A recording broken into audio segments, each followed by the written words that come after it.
చెప్తారు ఒక ప్రభుత్వ వెటర్నరీ డాక్టర్ ఇంత అమానుషంగా మూగజీవాలపై ప్రవర్తించడము మీ శాఖాపరంగా ఇప్పటికే సస్పెండ్ చేశారు. సో తదుపరి చర్యలు ఎట్లా ఉండబోతుంది?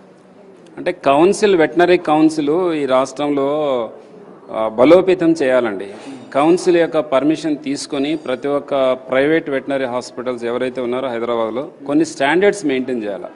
అంటే ఆ స్టాండర్డ్స్ మెయింటైన్ చేయకపోవడము, ఎవరు పడితే ఎక్కడ పడితే అక్కడ హాస్పిటల్స్ ఓపెన్ చేసుకోవడము అనేది కరెక్ట్ కాదు. దానికి కౌన్సిల్ తరఫున ఒక కమిటీని వేసి హాస్పిటల్లో ఎలా ఉండాలి, హాస్పిటల్లో దానికి పర్మిషన్స్ ఏమేమి పర్మిషన్స్ తీసుకోవాలి, ఎవరెవరి దగ్గర నుంచి పర్మిషన్స్ తీసుకోవాలా అనే దాని మీద ఒక కమిటీని వేసాము.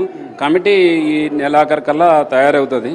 దాని తర్వాత ఈ ప్రైవేట్ వెటర్నరీ ప్రాక్టీసెస్ ఎవరైతే చేస్తున్నారో వాళ్ళందరినీ పిలిపించి కూడా మేము వాళ్ళకు విధి విధానాలన్నీ తెలియచేయాలనేసి వెటర్నరీ కౌన్సిల్ తరఫున I'm also registrar for Telangana veterinary కౌన్సిల్కి సో తెలియాలని అనుకుంటున్నాం. సార్ ఫైనల్గా అసలు హైదరాబాద్ వ్యాప్తంగా కావచ్చు, తెలంగాణ వ్యాప్తంగా ఈ పెట్ క్లినిక్స్ దీనికి సంబంధించిన హాస్పిటల్స్ కానీ ఎన్ని ఉన్నాయి? అనుమతులు మించి ఎన్ని ఉన్నాయి? అనుమతులకు విరుద్ధంగా ఎన్ని ఉన్నాయి? అట్లే మనం ఈ అనుమతులు అనేది వెటర్నరీ కౌన్సిల్లో ఏం లేవండి. మేము వెటర్నరీ కౌన్సిల్ యాజ్ ఎ రిజిస్ట్రార్గా వాళ్ళు ప్రాక్టీస్ చేయాలన్నా లేదా ఈ రాష్ట్రంలో అనేది వరకే నా బాధ్యత, అంతవరకు ఇస్తాము.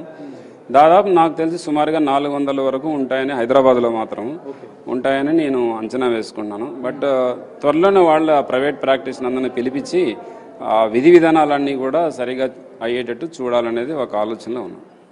Thank you. సో ఇది పరిస్థితి. Super speciality hospital Venkatesh Yadav అంశంలో శాఖాపరంగా ప్రాథమికంగా పూర్తిస్థాయి అంశాలను గుర్తించాం. కొన్ని ఆధారాలను సేకరించడానికి వెళ్తే అక్కడ వెంకటేష్ యాదవ్ మాయం చేసినట్లు కూడా అధికారులు చెప్తున్నారు.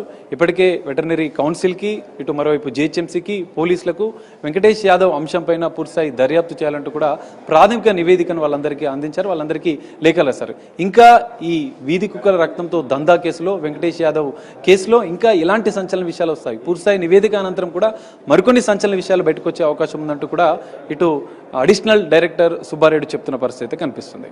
కెమెరామెన్ పరశురామ్తో కలిసి సాగర్ బిగ్ టీవీ.